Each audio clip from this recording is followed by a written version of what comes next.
Hola, hola, buenas tardes, ¿cómo están todos ustedes? O bueno, buenos días, depende de donde nos vean, ¿no? Exactamente. O buenas noches. Sí, le damos la más cordial bienvenida al nuevo segmento de Mentes Analíticas. Yo soy Juan Ricardo Díaz, psicólogo, y me encuentro con mi querido amigo Luis, que teníamos rato que no nos veíamos. Exactamente. Habíamos hecho un paréntesis por razones, bueno, De, particulares.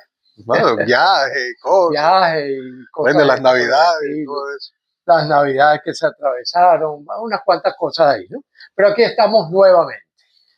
Luis Arocha Mariño, médico psiquiatra, epistemólogo y a la orden de todos ustedes cuando lo requieran, lo necesiten o lo deseen simplemente. Sí, Luis y yo estábamos conversando que queríamos hablarle hoy sobre el tema del impacto de la inteligencia artificial en nuestras profesiones, tanto en la psiquiatría como en la psicología. Entonces les pedimos que por favor intervengan, nos dejen saber en los comentarios, si quieren nos envían preguntas y nosotros en el próximo segmento se las respondemos. Y por favor recuérdense de siempre darle like a la campanita y suscríbanse con nosotros para apoyar el canal, ¿ok?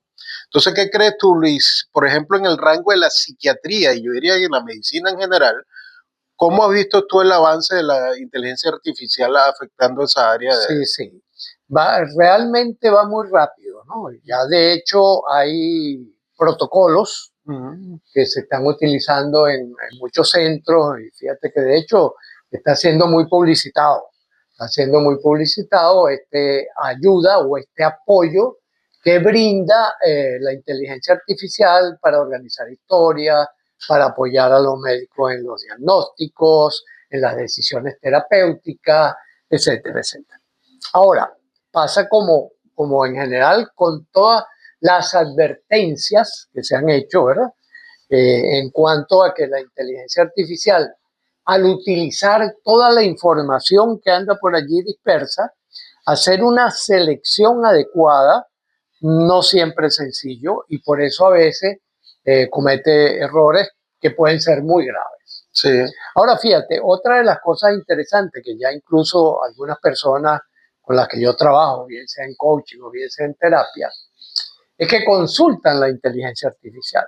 Por ejemplo, todo el si mundo se sienten tristes, si se sienten ansiosos, por ejemplo, ahorita está de moda, han puesto de moda el término limerencia, ¿no?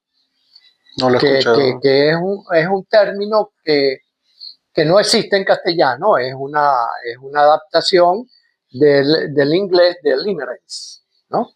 Que es un poco como una especie de atracción fatal, porque es la atracción por algo que te arrastra y que nunca llegas a estar plenamente satisfecho con eso, ¿no?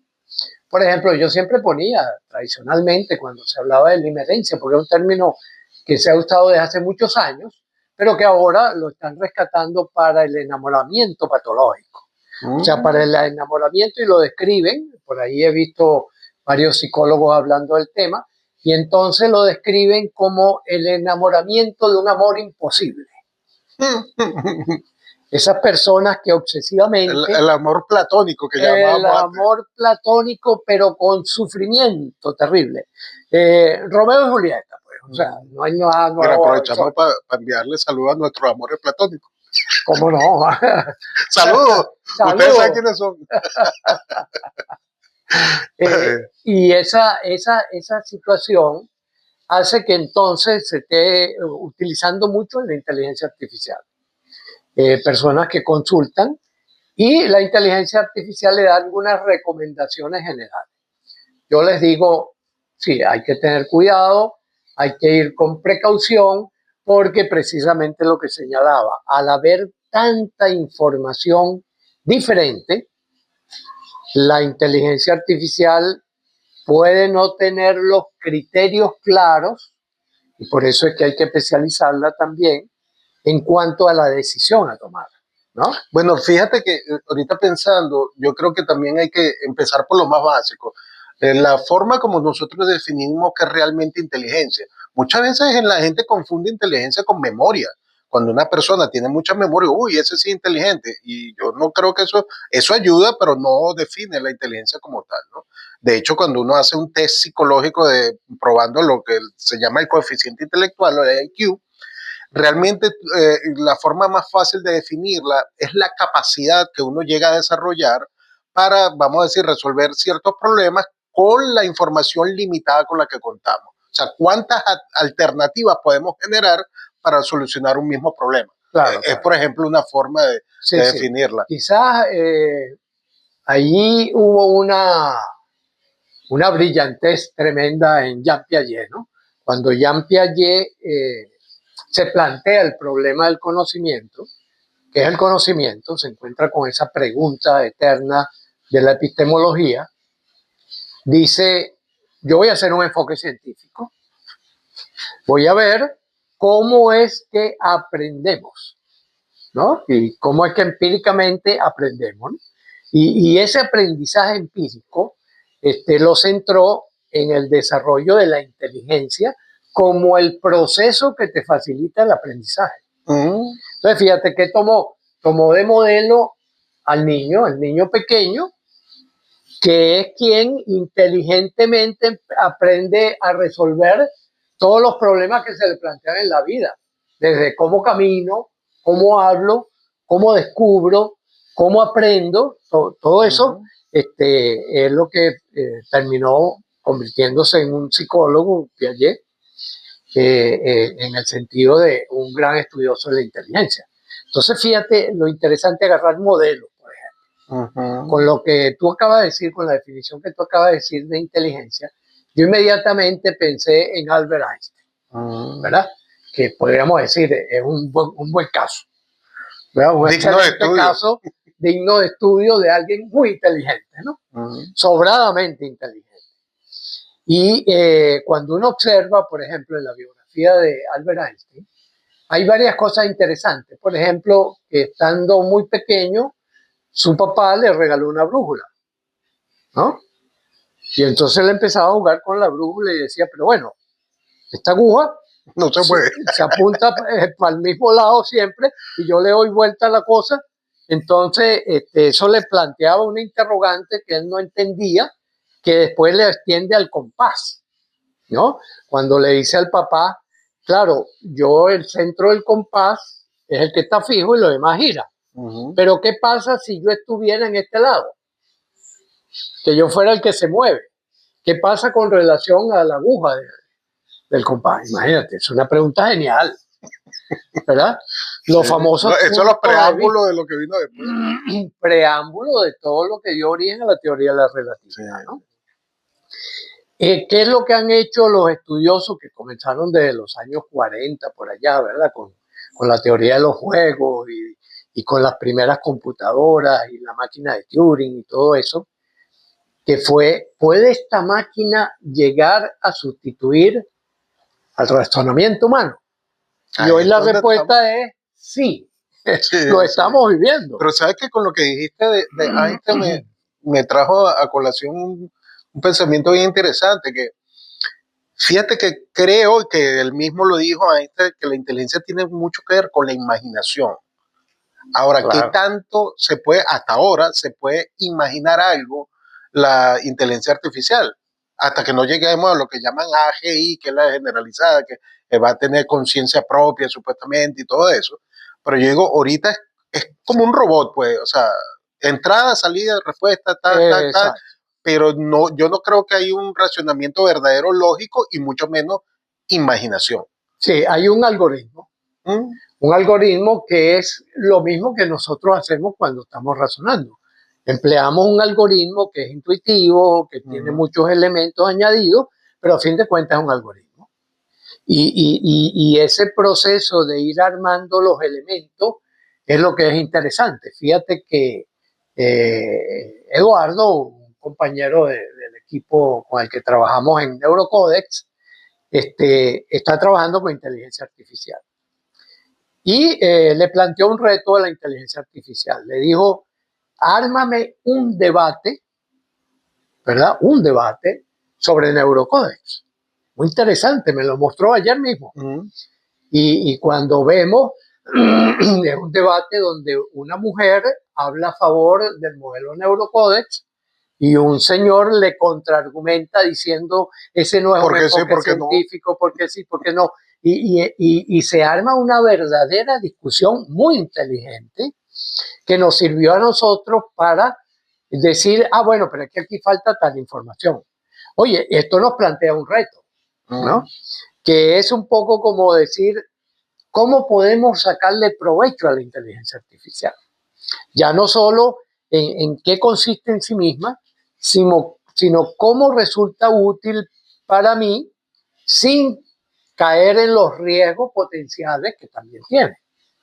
Fíjate que yo he tenido muchas preguntas de los clientes que atiendo, sobre todo los de California, que me dicen, mira, ¿tú crees con esto en la inteligencia artificial que tu trabajo va a dejar de existir? O sea, que eventualmente esto lo puede hacer, bien sea uno de estos humanoides que están haciendo o la misma computadora a través de la inteligencia artificial. Y digo, bueno, hasta cierto punto yo pienso que sí, porque, o sea, tampoco es como decir ciencia de cohetes, ¿no? O sea, rocket science, ¿no? Pero lo que pasa es que siempre va a haber el factor humano indispensable para algunas cosas, por lo menos al principio. Claro. ¿Entiendes? Y sobre todo por lo que tú comentaste, yo le he notado, yo he hecho muchas consultas, obviamente, yo uso la inteligencia artificial todos los días para mi trabajo. Claro. No tanto para resolver casos y cosas, sino, por ejemplo, para hacer las notas que uno tiene que hacer y las cosas que son bien tediosas. Eso la inteligencia artificial lo hace maravillosamente. Es como tener una muy buena secretaria que sabe psicología. Exactamente. Pero ahorita está como asistente. Ahora, haciendo el rol de uno, yo digo, mira, hay que esperar, porque ahorita, y me imagino que en el sector médico también puede suceder, te puede decir cosas que no son reales y cometer errores, ¿no? Entonces, uno al humano no quiere decir que uno no cometa, pero uno sigue unos lineamientos, una regla, una ética, que eso protege mucho al individuo que estamos atendiendo. Ahorita yo digo, ahorita no es momento de estar jugando con la inteligencia artificial para cosas serias, ¿no? Claro, yo diría, todavía necesita la supervisión humana. Sí, yo estoy de acuerdo. Todavía. Es probable, hay que ver qué desarrollo toma. Uno puede especular por historia que va a seguir avanzando y va a llegar un momento en que goce de cierta autonomía, pero todavía requiere la supervisión humana porque utiliza esa base de datos que es toda la información con que la hemos alimentado. Por eso es que también es tan brillante, ¿no? Es tan brillante la inteligencia artificial. Es que tiene acceso a casi todo. Porque tiene acceso a la gran cantidad de información que está en la nube. Y tú sabes que la nube, ¿no? Vi un programa que se lo recomiendo en YouTube de cómo, o sea, para entender cómo se arma la inteligencia artificial. Y es una genialidad lo que hicieron esos muchachos, ¿no? Porque están copiando, simulando el cerebro humano. Es una red neuronal y la llaman así. Entonces tú ves como una serie de, vamos a decir, centros de computación que están en diferentes partes del mundo y se conectan una con otra y van en sistemas de redes. Entonces, ahorita yo me puse a pensar, oye, es que realmente va a llegar un momento que va a poder aprender como el ser humano, porque el ser humano aprende, así como lo dijo Pellé en su momento, hablando del punto de vista cerebral, creando nuevas sinapsis. Cuando tú logras conectar un punto del cerebro con otro y generas una interconexión nueva, eso se puede considerar un aprendizaje. Como decir, mira, me di cuenta de esto, sí. O sea, lo de conciencia, inconsciencia, conciencia y todas esas cosas. Yo creo que a nivel cerebral sucede en ese momento cuando el cerebro logra como adivinar por dónde van los tiros. Y ellos lo están logrando simular a través de estas redes neuronales. O sea que yo creo que él va a estar en la capacidad, si es que ya no está, esa parte no la domino, en capacidad de realmente aprender algo nuevo. O sea, como crear de la nada, pues como los seres humanos muchas veces creamos cosas que no existen, pues. Entonces, ahí viene... Claro, claro. De hecho, yo diría que casi toda la sabiduría humana son más inventos que descubrimientos. Sí. Por ejemplo, cuando nosotros hablamos de la ciencia misma, la ciencia no existe en la naturaleza, ¿no? La ciencia es una creación humana. Lo mismo la filosofía. En los trabajos, por ejemplo, nosotros creamos trabajos que no están en la naturaleza, ¿no? Es un poder maravilloso que sí, esa información se le puede ir suministrando. Ahora, hay algunos estudiosos que plantean algo que es inquietante también, que es que fíjate, no todas las neuronas son iguales. Las neuronas tienen tejidos distintos.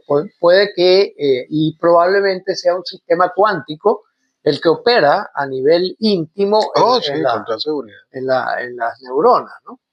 El hecho de que tengan estructuras distintas, composición distinta y funciones distintas, puede que sea un escollo para una inteligencia artificial que sustituya al ser humano. Sobre todo porque nosotros no solo tenemos aspectos cognitivos, tenemos aspectos afectivos, tenemos aspectos emocionales. Esa es mi pregunta, ¿cómo va a ser para que la inteligencia artificial sienta? O sea, claro, que tenga sentimientos y sienta emociones. Exacto. Se enamore compulsivamente, persiga a otro robot por el olor, por ejemplo. Sí. Todas esas cosas que bueno, que todavía están en el campo de la ciencia ficción y que probablemente sí nos iremos aproximando, ¿no? Pero fíjate, ahorita pensando en el plano tuyo de la psiquiatría, o sea, tú ahorita como psiquiatra, ¿qué puedes hacer con la inteligencia artificial? Sí, no, muchísimo, muchísimo. La verdad es que muchas cosas. Por ejemplo, desde el punto de vista de diagnóstico, alimentarla con los diagnósticos son hechos a partir de clúster, a partir de racimos, ¿verdad? Racimos de información de comportamiento de la persona, tanto comportamiento, digamos, verbal como comportamiento no verbal. Esos racimos es lo que en medicina llamamos los síndromes. En psiquiatría se llaman disorders en inglés y trastornos en castellano. Y hay unos catálogos que incluso se están revisando ahora. ¿Por qué? Porque sabemos que ese comportamiento que podemos tener en un momento dado, por ejemplo, un comportamiento depresivo, que podemos decir hay unos universales de todos los deprimidos en cualquier parte del mundo que se encuentren, pero hay particularidades de gentilicio y hay particularidades individuales. Ahí es donde se estrecha el embudo y es donde viene la atención importante desde el punto de vista profesional, porque nosotros atendemos individuos, ¿no? Entonces, ese estrechamiento de las posibilidades es lo que requiere una habilidad interactiva importante, ¿no? Ahí la inteligencia artificial cojea un poco, pero es un buen auxiliar también. Pero fíjate, por ejemplo, yo estoy pensando, Luis, que eventualmente la inteligencia artificial en cuanto a diagnóstico va a dar un giro porque no lo va a necesitar. Va a ser más o menos la filosofía tuya que tú dices, yo trato de no poner la etiqueta a la gente. Exacto. Entonces, porque como va a tener una información tan vasta, o sea, que acceso a prácticamente todo, puede simplemente jugar con los elementos principales, vamos a llamarlos síntomas, es decir, bueno, si tiene esta cantidad de síntomas, vamos a resolverlo uno por uno o en conjunto, y entonces el resultado es que la gente se sienta mejor, que a la final eso es lo que la gente busca, ¿no? La gente no está interesada en tener un diagnóstico, se quiere sentir mejor. Claro, quiere salir del problema en que está metido. El diagnóstico es importante para uno, como profesional, porque te da una tendencia, te dice una tendencia. Por ejemplo, una persona que está deprimida, uno puede decir, wow, esto, si continúa espontáneamente, esta persona va a terminar en la cama o va a terminar lanzándose por la ventana. Pues yo tengo que evitar eso, ¿verdad? Como profesional, tengo que preverlo y tengo que buscar una manera de evitar que eso llegue a ocurrir, ¿no? Eso no está en la cabeza en ese momento de la persona que lo está padeciendo, pero puede ir apareciendo por el curso natural del proceso. Bueno, y la epigenética también, ¿no? Exacto. Y sí, ya también lo trae. Por ejemplo, si la persona empieza a cambiar su alimentación, eso va a ser un factor importante en el curso de los acontecimientos. Si la persona comienza a hacer ejercicio, por ejemplo, se ha encontrado en las investigaciones que el mejor antidepresivo que hay es el ejercicio físico. Ahora, El problema es una persona que no tiene ánimo, ¿cómo lo pones a hacer ejercicio? Sí, es complicado. Pero si logras ponerlo a hacer ejercicio físico, él va a empezar a mejorar. Igual tener un buen sueño, un buen dormir, hacer, por ejemplo, meditación. Hay una serie de cosas que ya sabemos que pueden ser útiles en un momento dado. La inteligencia artificial, en la medida que pueda decirle a la persona, oye, intenta con esto, prueba, mira cómo te va y después, si no, o vea esta otra opción, es decir, seguir el curso del acontecimiento, puede ser un buen aliado. Ahora, el problema es que si no es capaz de detectar esa finura del riesgo, por ejemplo, de empeoramiento que puede tener una persona y más bien hacer un daño, ¿no? Escuchándote ahorita, Luis, se me viene para mezclar un poco, por ejemplo, lo de programación neurolingüística, el planteamiento que dice que el mapa no es el territorio. Hay algo similar en esto de los diagnósticos. El diagnóstico es como un mapa.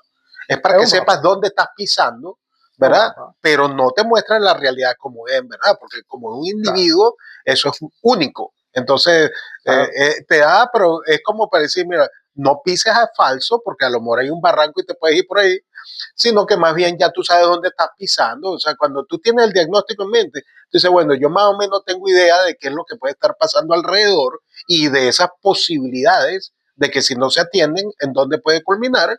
Entonces, pero te da como un mapa.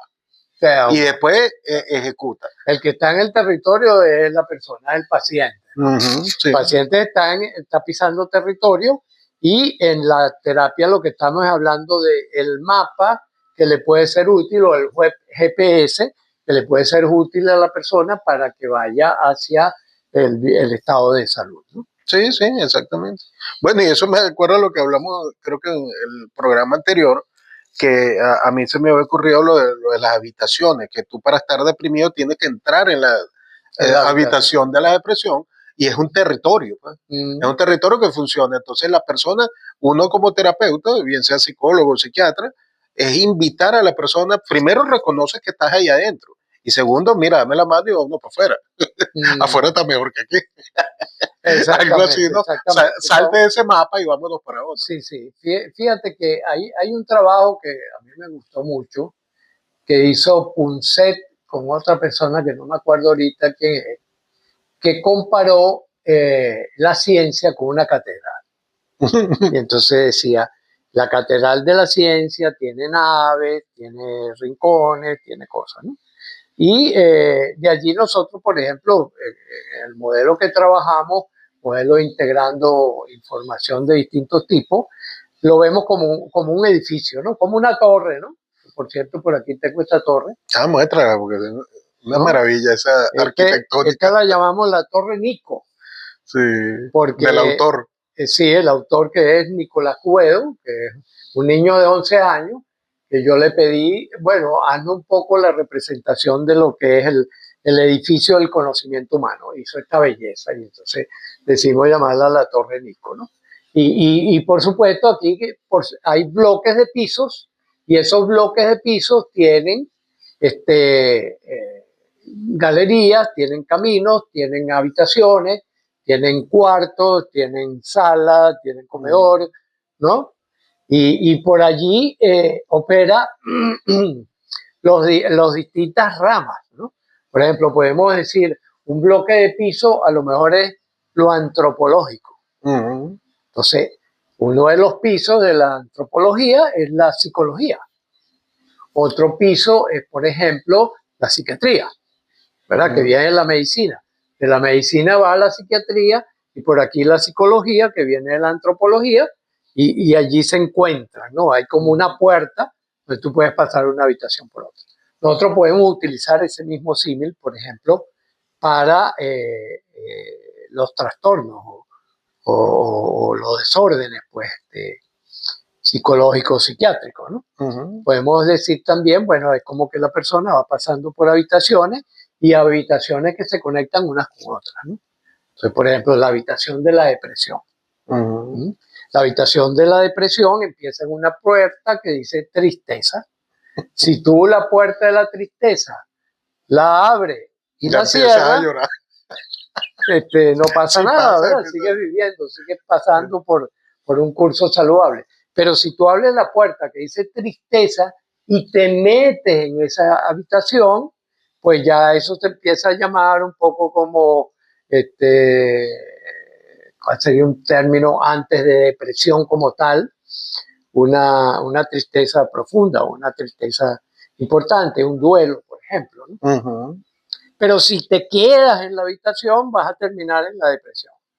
No, En cambio, y si yo tú pienso que llegas y dices, bueno, yo me salgo de esa habitación, cierro la puerta y me voy a otra, ¿no? sí, pero pienso que no hay que subestimar la fuerza que puede tener cada habitación, porque tiene como una fuerza magnética que te ala, que si te descuidas, te Claro, absorbe, claro, ¿no? por O supuesto, sea, por hay que supuesto. hacerle resistencia, ¿no? Claro, claro, ahí es donde vienen las herramientas, ¿no? Uh-huh. Y ahí es donde podemos insertar la inteligencia artificial como un recurso auxiliar, por ahora, un recurso auxiliar que nos sirva para nosotros vivir mejor cada día, que creo que es lo que de mente analítica anda buscando, ¿no? Sí, definitivamente.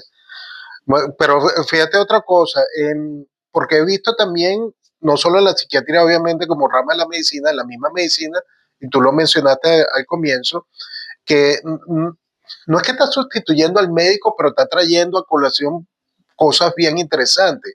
Ahorita vi un video en YouTube donde decía que un diagnóstico por placas, imagínate, placas digitales, podían diagnosticar cosas que los médicos no veían. O sea, Claro. entonces ellos lo que hacen es que comparan con millones de placas y dicen, mira, aquí hay algo. Y pueden observar algo con mucha antelación que el propio médico, por mejor ojo clínico que tenga, ¿no? Claro. Porque uno es mucho más limitado.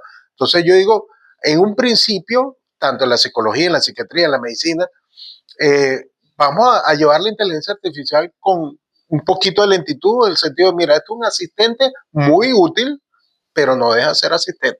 O sea, siempre está el humano, sí, sí. hasta por ahora estamos nosotros. Esa es un poco la advertencia que la prudencia está marcando como pauta, por ejemplo, en los grandes centros, en los grandes hospitales, en los grandes centros de investigación, ¿no? Creo que se va con prudencia, ¿verdad? Y quizás el alerta tiene que ser con el usuario, porque hoy en día la inteligencia artificial está a la mano de todo el mundo, o de casi todo el mundo. Sí, sí.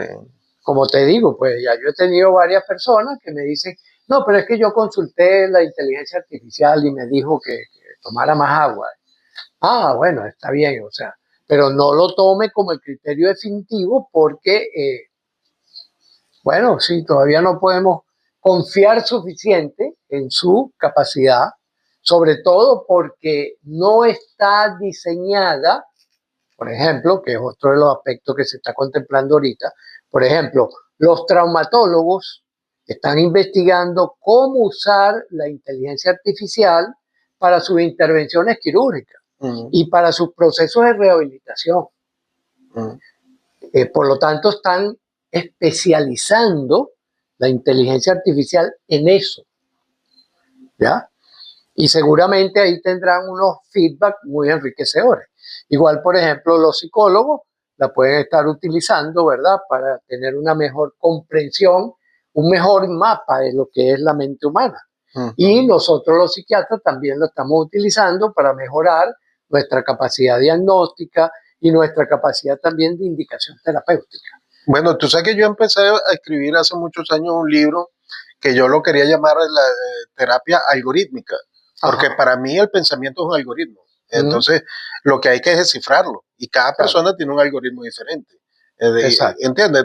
Pero como la cosa es tan larga y tan tediosa, yo lo dejé ahí, entonces que algún día lo terminaré, pero sí lo sigo pensando que, o sea, la forma como pensamos es una programación, es un algoritmo que por X o por Y tiene varias fuentes, vamos a decir que en algunos casos, como dice, open source, o sea, de fuente abierta, que varias personas han intervenido en esa programación y la autoprogramación, pero no deja de ser un algoritmo. Y como tal, como algoritmo, tú lo puedes cambiar, le puedes cambiar comando, le puedes cambiar, o sea, la entrada para que haga una salida diferente, o sea, es un infinidad de cosas. Podríamos decir que es un algoritmo móvil. Sí. O vivo. Dinámico, Sí. orgánico, ¿no? Sí, orgánico. Por ejemplo, en el arte se ha utilizado mucho el término orgánico, que significa que evoluciona, ¿no? Hay artistas, por ejemplo, que hacen el performance, ¿no? Y tienen un plan, pero empiezan a interactuar con el público y al incluir el público, incluyen, por ejemplo, la sorpresa como un elemento que te modifica el algoritmo inicial. A eso lo llaman orgánico. Pero no orgánico porque lo quieren vender más caro, ¿no? Bueno, también lo pretenden convertir en... Tú sabes que vas a comprar un tomate orgánico y es más caro que el otro. Y tú dices, bueno, el otro que no es orgánico. Entonces. Exacto, sí. Es un poco ese, ¿no? Que está vivo. Igual, por ejemplo, cuando tú echas un compuesto químico, ¿verdad? En la obra, y ese compuesto químico reacciona y te modifica la textura, el color. Entonces tú dices, esto es una obra orgánica. También cuando uno está trabajando, por ejemplo, es un desarrollo orgánico. El feedback que le da uno al paciente de lo que estamos tomando puede ser que cambie el plan de trabajo que inicialmente uno está utilizando, ¿no? Eso es lo que se ha convertido en los protocolos flexibles, protocolos adaptables a las necesidades específicas de cada caso, ¿no? No, y también yo creo que ahorita un principio porque es que realmente la inteligencia artificial, aunque empezó en los 50, en los 60, realmente ahorita es donde se está desarrollando más fuerte, pero todavía, para mi punto de vista, está en pañales. Entonces hay que tener la paciencia y lo que uno puede pedirle son sugerencias, ideas, porque en verdad que te ayuda a pensar diferente, ¿no? Y fíjate que ayer justamente escuché una cosa que eso sea un poco miedito, que es el lado oscuro de la inteligencia artificial, porque ya el sistema cloud, que es uno de los más usados, ¿verdad? Ya le empezaron a ver que su propia inteligencia artificial ya no lo está obedeciendo y entonces tiene como una autoprogramación donde dice nada ni nadie me puede apagar ni desaparecer. Eso se puede complicar. Eso sí se vuelve algo tenebroso. Porque imagínate, o sea, es capaz de hacer cosas con tal de que no la paguen, exacto, por autonomía. Y digo, bueno, ahí hay que tenerle cuidado a eso, ¿no? Yo a veces cuando entro en esas ensoñaciones frecuentes de inventarme mundos imaginarios, tengo la sospecha de que todo este desarrollo de inteligencia artificial robótica es el próximo paso evolutivo de la naturaleza y que nosotros vamos a quedar como una especie en vías de extinción porque, bueno, nos quedamos atrás con respecto a esa evolución. Dependerá de si esa inteligencia superior a nosotros nos extingue, como nosotros hemos extinguido algunas especies, o nos salva y nos meterán en zoológico. Y entonces yo me imagino metido en las rejas y tal, haciendo así un poco de robot, riéndose y tal. Mira, tiene esa cosa blanca que le chorrea. Qué interesante estos primates. Exactamente. En estos juegos fantásticos pues que uno puede permitirse también como diversión, ¿no? Sí. Y una de las cosas que también me llama mucho la atención es la velocidad con que se está moviendo. La velocidad. Ahorita ya en este año ya se están hablando. Creo que es la ley de Moore que dice que cada 3 años acelera. Esa ley se ha visto que se aceleró también. Sí. Que ya no es cada 3 años. Ahora son meses. Ahora son meses, sí. Son meses. Es increíble. Incluso algunos expertos que he visto por allí en las redes dicen que este año, 2026, va a ser un año de un salto espectacular de la inteligencia artificial. Así que estaremos pendientes, pues, ¿verdad? Es lo que toca, estar pendientes y ahí estaremos. Estaremos. Mira, ¿te parece si lo dejamos hasta aquí el tema? Vamos. Porque es que queremos saber si las personas quieren comentar, si les interesa este tipo de temas y que, bueno, nos digan si quieren que hablemos de otros temas en los próximos capítulos de Mentes Analíticas. Exactamente. Y por ahora yo me despido como de costumbre. Un abrazo y seguimos. Un saludo. La filosofía sin ciencia es un disparate. La ciencia sin filosofía es una enorme amenaza. La madurez científica nos llevó de la causalidad lineal a la complejidad sistémica procesal.